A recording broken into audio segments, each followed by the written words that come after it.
ஏசாயா எழுதின புஸ்தகம் 58வது அதிகாரம் 11வது வசனத்தை வாசிக்க கேட்போம். கர்த்தர் நித்தமும் உன்னை நடத்தி, கர்த்தர் உன்னை நித்தமும் உன்னை நடத்தி, மகா வறட்சியான காலங்களில் உன் ஆத்துமாவை திருப்தியாக்கி, மகா வறட்சியான காலங்களில் ஆத்துமாவை திருப்தியாக்கி, உன் எலும்புகளை நிலமுள்ளதாக்குவார், உன் எலும்புகளை நிலமுள்ளதாக்குவார். நீ நீர்ப்பாய்ச்சலான தோட்டத்தைப் போலவும், நீ நீர்ப்பாய்ச்சலான தோட்டத்தைப் போலவும், வற்றாத நீரூற்றைப் போலவும் இருப்பாய்.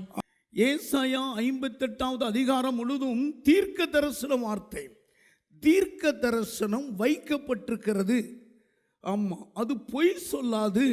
அது தாமதித்தாலும் அதுக்கு காத்திருக்கிறவர்களுக்கு அது அப்படியே நிறைவேறிடும். கைகளை உயர்த்தி, அருமையானவர்களே, இஸ்ரவேல் ஜனங்கள் ஒரு வறட்சியை பார்த்தாங்க, ஒரு திருப்தியற்ற ஒரு வாழ்க்கையை பார்த்தாங்க, ஒரு முகமெல்லாம் சோர்வா இருந்ததை பார்த்தாங்க. ஆண்டவர் அப்படியே அது பார்க்கிறார். ஐயோ, என் ஜனங்கள் ஒரு வறட்சியில் இருக்கிறாங்களே, ஒரு குறைவில் இருக்கிறாங்களே, ஒரு தேவையில் இருக்கிறாங்களே, ஒரு விருப்பத்தில் இருக்கிறாங்களே, இதை நிறைவேற்றும் என்று துருதிப்படுத்தி சொல்லுகிறார். கர்த்தர் உன்னை நித்தமும் நடத்துவார். மகா வறட்சியான காலங்களில் உன் ஆத்துமாவை திருப்தியாக்குவார். உங்களுக்கு தெரியுமா, நம்முடைய ஒவ்வொருவருடைய ஆத்துமா மீட்கப்பட்டிருக்கிறது. மீட்கப்பட்ட உடனே தேவனோடு இணைஞ்சிருக்குது. பிரியமானவனே, உன் ஆத்துமா வாழ்வது போல எல்லாவற்றையும் வாழ்ந்திருக்க. தட்டி தட்டி சொல்லுங்க. மேலிருந்து பார்க்க வறட்சியை பார்க்கிறார்.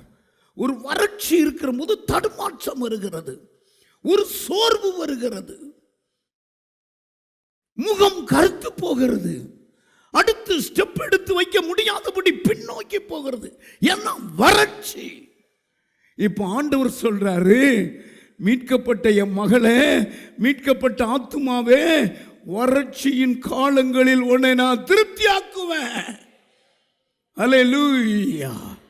மாப்பிள்ளை வீட்டுக்காரங்க வந்தாங்க, டீ காப்பி வச்சோம், நான் நடக்கலையே, நல்ல வார்த்தை பேசலையே, மறுபடியும் ஃபோன் பண்ணலையே, ஒரு வறட்சியை பார்க்கலாம்.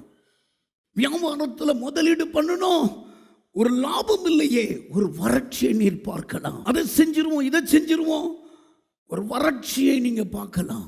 ஆனால் இன்றைக்கோடு அந்த வறட்சி முடிய போகிறது. கைகளை உயர்த்தி ஒரு லேலியா சொல்லுங்க, ஒரு இடி இடிச்சு சொல்லுங்க. வறட்சிக்கு பழுதாவு கர்த்தர் ஒரு செழிப்பை வைத்திருக்கிறார். அல்லேலூயா. ஆத்துமாவுக்குள்ள ஜெபிக்க முடியாத ஒரு வறட்சி மாறப்போகுது. விசுவாசிக்க முடியாத ஒரு வறட்சி மாறப்போகிறது. வேதத்தை படிக்க முடியாத ஒரு வறட்சி மாறப்போகிறது. ஆவியில் நிறைய முடியாத, தீர்க்க தரிசனம் சொல்ல முடியாத, வேதத்தின் மகத்துவத்தை அறிய முடியாத ஒரு வறட்சி உன்னை விட்டு விலக போகிறது. இந்த மாதம் உங்க ஒவ்வொருவருடைய பெயரை சொல்லி ஆவியானவர் சொல்றார், உன்னை திருப்தி ஆக்குற மாதம். கைகளை தட்டி கர்த்தரை மகிமைப்படுத்துங்க. ஹல்லேலூயா.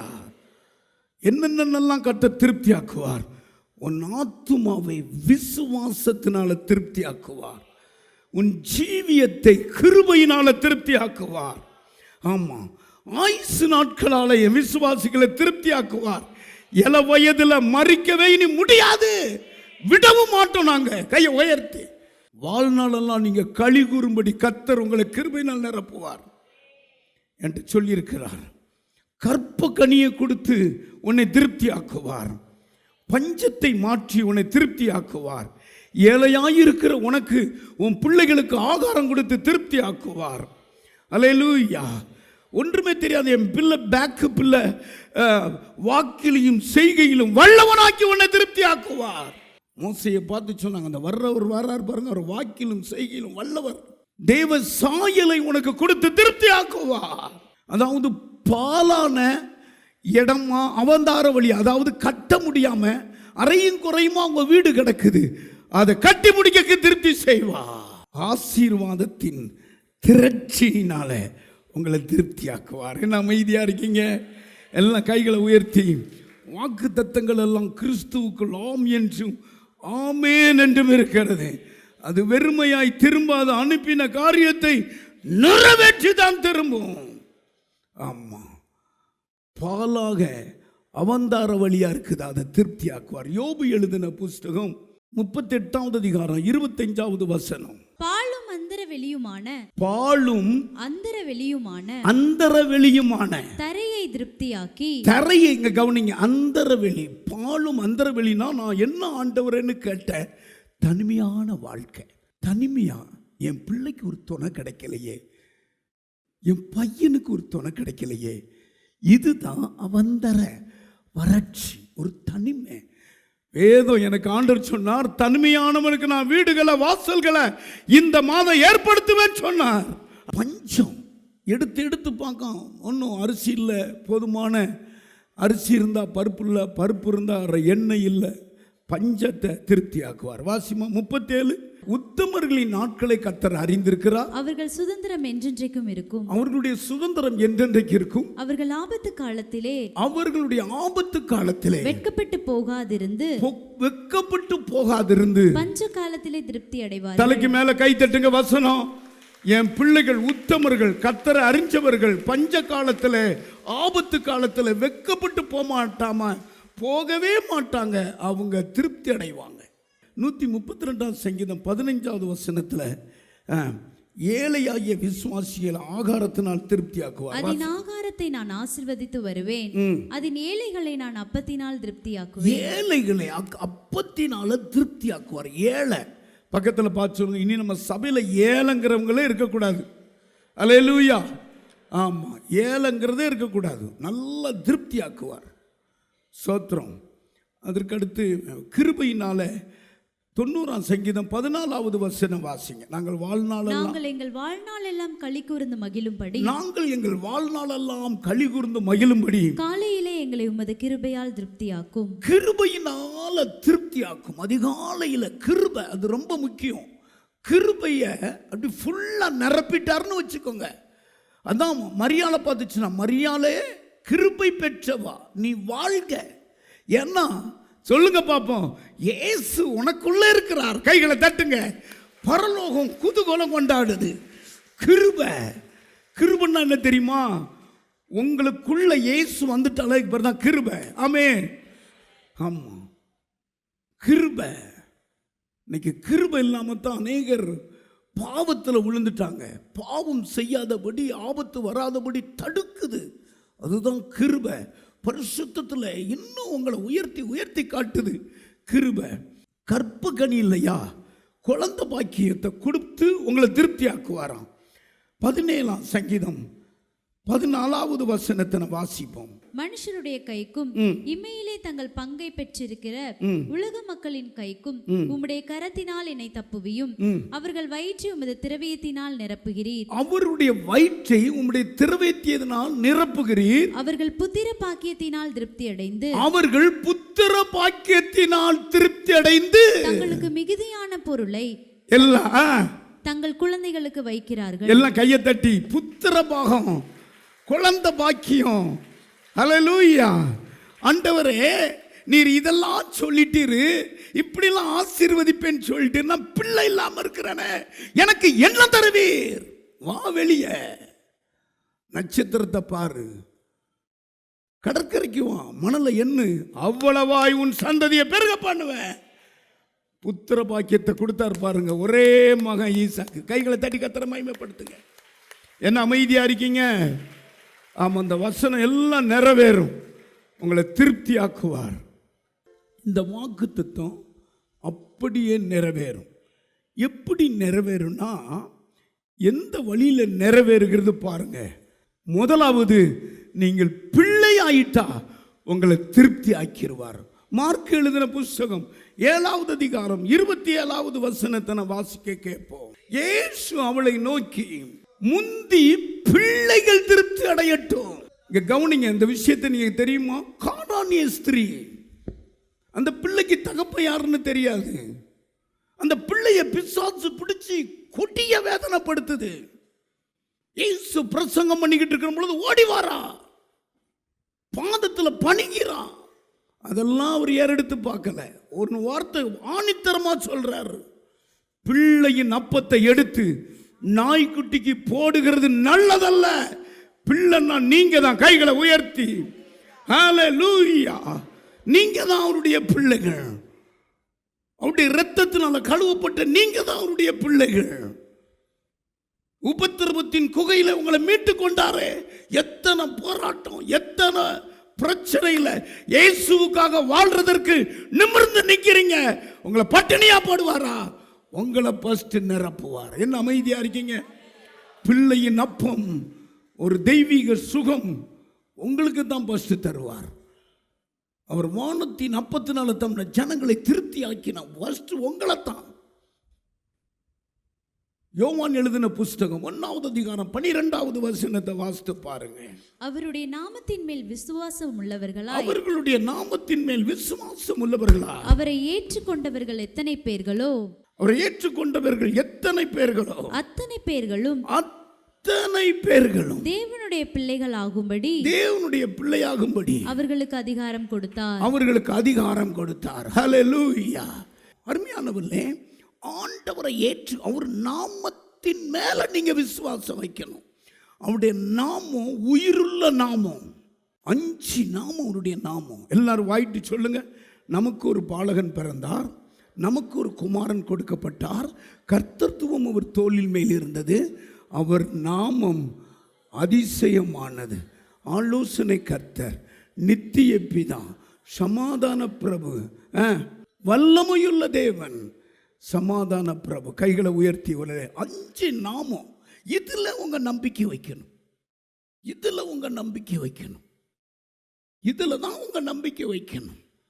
இந்த நம்பிக்கை வச்சா உங்களை ஆண்டவர் திருப்தி ஆக்கிடுவார்.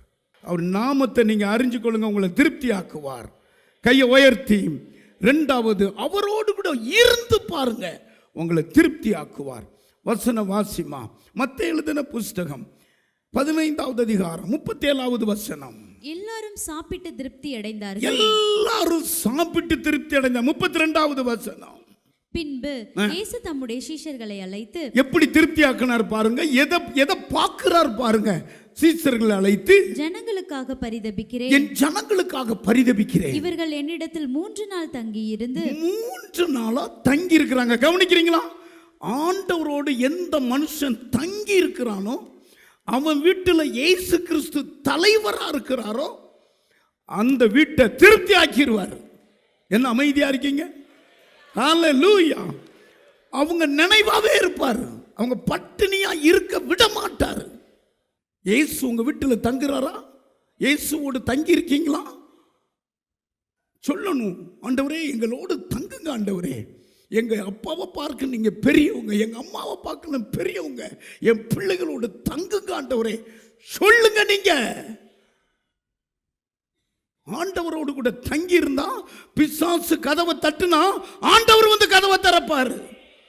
ஆண்டவரோடு தங்கும் போது பெரிய மாற்றங்கள் உண்டாகும். மத்தேயு எழுதின புஸ்தகம் 17வது அதிகாரத்தில் அவர் சொல்றாரு, பேதுரு சொல்றாரு, நாம் இங்க இருக்கிறது நல்லது இயேசுவே, உங்களை விட்டு நாங்க போக மாட்டோம்.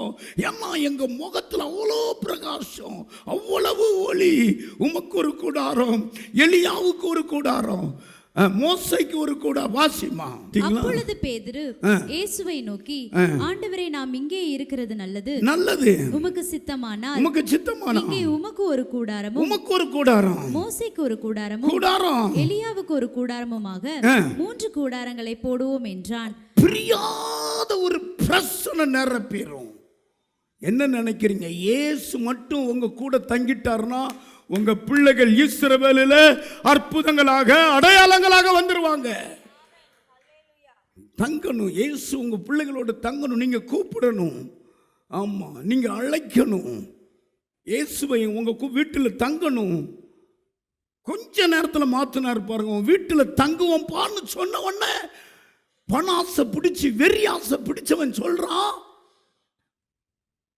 நான் யாருக்கிட்டையாவது வாங்கினா நாளத்தனையா கொடுத்துட்றேங்கிறான். கையை உயர்த்தி. அவ்வளவு மாற்றத்தை ஆண்டவர் உண்டாக்குகிறார். இயேசு வீட்டில் தங்கணும். இயேசு மட்டும் தினமும் நீங்கள் ஜெபம் கூட தங்குங்க, ஆண்டவரே திருப்தி ஆக்கிடுவார். கை. 3வது நான் ஒன்று சொல்லிட்டு முடிக்கிறேன். அவருடைய முகத்தை, அதாவது என்ன சொல்றேன்னா, ஜெபம் பண்றவங்கள திருப்தி ஆக்கிடுவார்.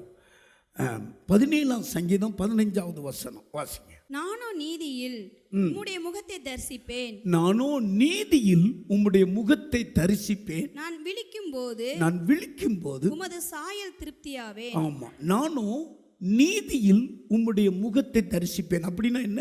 ஜெபம் பண்ணும்போது கவனிக்கிறீங்களா? ஜெபத்தில் ஆண்டவரே உம்மை தரிசிப்பேன். நான் ஒரு ஜெபம் பண்ணுவேன். ஆமாம், உம்முடைய முகத்தையே நான் பார்ப்பேன். எனக்கு தேவையா உம்முடைய முகத்தை பார்ப்பேன். வேலைக்காரியின் கண்கள் எஜமாட்டியின் கைகள் இருக்குமா போல என் நேச எஜமானே, எங்களுடைய முகம் உம்முடைய முகத்தை பார்க்குது. என்னுடைய கரம் உம்முடைய கரத்தை பார்க்குது. அப்படி பார்க்குறீங்களா? பார்க்குறீங்களா?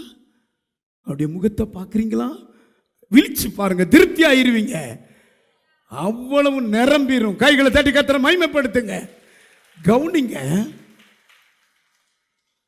ஜெபாலய தலைவன் இயேசுகிட்ட ஓடி வாரான். அப்படி நிற்கிறான். ஒரு வார்த்தை சொல்கிறான், எனக்கு ஒரே மகா, வயசுன்னு சொல்கிறான், 12 வயசு மகா மரண அவஸ்தைப்படுகிறா. நீர் அவளை எழுப்பி ஆரோக்கியப்படுத்த உம்மால கூட நான் வந்திருக்கிறேன். பின்னால் ஒருத்தன் தோற்ற போதகரை வருத்தப்படுத்த வேண்டாம், பிள்ளை செத்து போச்சு, அடக்கம் பண்ண போகலாம். இப்போ எவர் முகத்தை இயேசு அப்படி பார்க்குறாரா? ஹார்ட் அட்டாக் வர்றது மாதிரி தொய்ந்து போனான். எடுத்து என் பிள்ளை செத்து போச்சா, என் பிள்ளை செத்து போச்சா? இயேசு சொன்னாரு, இயேசு முன்னால இது நடக்குது, எவரே பயப்படாத, விசுவாசம் உள்ளவனாயிரு. போனாரு பாருங்க. பிள்ளையின் உயிர் திரும்ப வந்துட்டு ஒரு வசனத்தை படிச்சுட்டு நம்ம ஜெபம் பண்ணுவோம். லூக்கா எழுதின புஸ்தகம் 8வது அதிகாரம் 49-50. அவர் இப்படி பேசிக் கொண்டிருக்கையில் ஜெப ஆலய தலைவனுடைய வீட்டிலிருந்து ஒருவன் வந்து அவனை நோக்கி, உம்முடைய குமாரத்தி மரித்து போனாள், போதகரை வருத்தப்படுத்த வேண்டாம் என்றார். அடுத்த வசனம் வாசிப்போம். இயேசு அதை கேட்டு, இயேசு அதை கவனிங்க, முகத்துக்கு முகம் நடக்குதுங்க. இயேசுவின் முகத்தை நீங்க பார்த்திருக்கீங்களா? ஜெபம் பண்ணும்போது அவர் வருவார். ஏன் ஜெப அனுபவத்தை நான் சொல்றேன். ஆண்டவரே, எனக்கு 2 காலு 2 கை கொடுத்துருக்கீங்க, 2 கண்ணு, என்ன போலயே நீங்க என் முன்னால உட்கார்ந்துருக்கீங்க. என் ஃப்ரெண்டு நீங்க. ஹல்லேலூயா. இப்படி முகத்துக்கு முகம் ஜெபம் பண்ணணும். இவன் பாருங்க, அப்படி ஒரு துக்கம், டக்குன்னு ஹார்ட் அட்டாக் அவனுக்கு வந்துருச்சு. ஒரு தொய்ந்து போனான். அவனை சமாதானப்படுத்த முடியல. அப்படி முகத்தை பார்க்கிறார். என்னை அவிர பயப்படாத, விசுவாசம் உள்ளவனா இரு அப்படின்னு போய் 55வது வசனத்தை 54 55 வசனம் வாசிமா. எல்லாரையும் அவர் வெளியே போக பண்ணி, எல்லாம் அங்க ஒரே சத்தம். சின்ன பிள்ளை மரிச்சிட்டா யாராலையும் தாங்க முடியாது. கேட்பாங்க, சரி இவ்வளவு வயசு கொடுத்துட்டாரு, 70 வயசுக்கு மேல செத்த சந்தோஷப்படுவாங்க, அழுவாங்க. அது ஆனந்த அழுகையா தான் இருக்கும். கையை உயர்த்தி, சின்ன குழந்தை, ஒரே குழந்தை, துடிக்கிறான் அந்த மனுஷன். எல்லாரையும் அவர் வெளியே போக பண்ணி சொல்லி அவருடைய கையை பிடித்து பிள்ளையை எழுந்திரு என்றார். பிள்ளை எழுந்திருந்தார். அப்பொழுது அவள் உயிர் திரும்ப வந்தது. அப்பொழுது அவனுடைய உயிர் திரும்ப வந்தது. கவனிக்கிறீங்களா? நான் ஒன்று சொல்றேன். சென்றாம்பாளையம் இந்த பக்கத்தில் 3 கிலோமீட்டர்ல இருக்கு. இன்னைக்கு அந்த ஊர்ல இருந்து 10 குடும்பம் நம்ம சபைக்கு வர்றாங்க. ஒரு செத்த பிள்ளைய உயிரோடு எழுப்பிட்டார். அந்த பிள்ளை எங்க கொண்டு வந்தாங்க. இவன் ஜூலிட்டு மாதிரி எங்க நர்ஸு சொன்னான், பிள்ளை செத்துட்டு எங்கள் பாஸ்டர் இந்த நேரம் ஜோம் பண்ணிக்கிட்டு இருப்பார், நீங்கள் டக்குன்னு வாயில் ஈயாடி போய்கிட்டு இருக்கு. ஒரு வயசு இருக்குன்னு நினைக்கிறேன். அப்படியே ஜோம் பண்ணுறேன். அந்த கால் சுண்டு விரலாடிச்சு, கண்ணு சிமிட்டிச்சு. பிள்ளை இந்த உயிர் இயேசு கொடுத்தார். எல்லாரும் முழங்கால் பாடிடுங்க. இயேசு தான் அற்புதம் செய்கிறவர், இயேசு தான் நமக்கு ஜீவன் தருகிறவர். 10 குடும்பம் சபைக்குள்ள வந்துட்டாங்க. எல்லாம் கைகளை உயர்த்தி, இயேசு இன்றும் அற்புதம் செய்வார், இன்றைக்கும் அற்புதம் செய்வார். ஆமாம், உன்னை திருப்தி ஆக்குறதற்கு ஃபஸ்ட்டு நீ பிள்ளையாகிரு, உன்னை திருப்தி ஆக்குவார். 2வது, ஆண்டவரோடு கூட நீ தங்கு. ஆண்டவரை உன் வீட்டில் தங்க வாலண்டியராக நீ கூப்பிடு, உன்னை திருப்தி ஆக்குவார். 3வது, அவர் முகத்தையே பார்த்துரு, விழிக்கும் போது அவர் சாயலிலே திருப்தி ஆவாய். எல்லாரும் ஜெபம் பண்ணுங்க. இப்போ கல்வாரியை பார்க்கிறேன், கல்வாரி காட்சியை பார்க்கிறேன், கல்வாரி நிழலை பார்க்கிறேன், உங்களை திருப்தி ஆக்குற இயேசுவை பார்க்கிறேன். ஹல்லேலூயா, ஹல்லேலூயா. டிவி நிகழ்ச்சிகள், நமது சபையின் மூலம் பொள்ளாச்சி முழுவதும் 24 மணி நேரமும் ஜேகிங் டிவி ஒளிபரப்பப்படுகிறது. விகே செட்டப் பாக்ஸில் 112வது சேனலிலும், டிசிசிஎல் செட்டப் பாக்ஸில் 152வது சேனலிலும், எஸ்சிவி செட்டப் பாக்ஸில் 217வது சேனலிலும், டாக்ஸ் செட்டப் பாக்ஸில் 62வது சேனலிலும் நமது சபையின் பாடல்கள், ஆராதனைகள், செய்திகள் ஒளிபரப்பப்படுகிறது.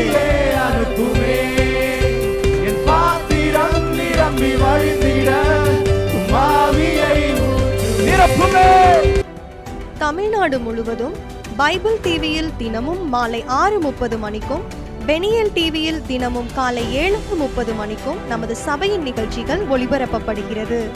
இந்த டிவி ஊழியங்களின் மூலம் ஆயிரக்கணக்கான ஜனங்கள் ஆசிர்வதிக்கப்பட ஜெபித்துக் கொள்ளுங்கள். அன்பார்ந்தவர்களே, ஒவ்வொரு ஞாயிற்றுக்கிழமையும் ஏராளமான ஜனங்கள் நமது ஆலயத்திற்கு வந்து விடுதலை, சுகம், ஆசிர்வாதம் மற்றும் சமாதானம் பெற்று செல்கின்றனர்.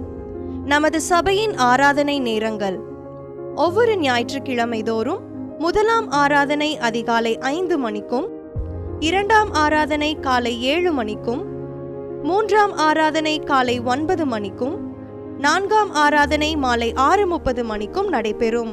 முதல் 3 ஆராதனைகளையும் நீங்கள் நேரடியாக சபையின் யூடியூப் வலைதளத்தில் உள்ள IPHH கிணத்துக்கடவு சேனலில் உலகத்தின் அனைத்து பகுதிகளிலும் இருந்து பார்த்து பயனடையலாம். சிறுவர்களுக்கான ஓய்வு நாள் பள்ளி முதலாம் ஆராதனையில் காலை 6 மணிக்கும், 2ஆம் ஆராதனையில் காலை 8 மணிக்கும், 3ஆம் ஆராதனையில் காலை 10 மணிக்கும் நடைபெறும். வாலிபர் கூடுகை ஒவ்வொரு மாதமும் முதல் ஞாயிற்றுக்கிழமை அன்று காலை 9 மணிக்கு வாலிபர்களுக்கான விசேஷித்த கூடுகை நடைபெறும். எண்ணெய் பூசி சுகமளிக்கும் வாக்குத்தத்த ஆராதனை ஒவ்வொரு மாதத்தின் 1ஆம் தேதி அதிகாலை 5 மணிக்கும் காலை 10 மணிக்கும் நடைபெறும். கட்டுகளை அவிழ்க்கும் உபவாச ஜெபம் ஒவ்வொரு மாதமும் 3ஆம் வெள்ளிக்கிழமை காலை 10 மணிக்கு நடைபெறும். இதில் ஒவ்வொருவருக்காக தனிப்பட்ட முறையில் பிரார்த்தனை ஏறெடுக்கப்படும். விடுதலை உபவாச ஜெபம் ஒவ்வொரு மாதமும் கடைசி சனிக்கிழமை அன்று காலை 10 மணிக்கு நம் தேசத்திற்காக பாரத்தோடு ஜெபங்கள் ஏறெடுக்கப்படும்.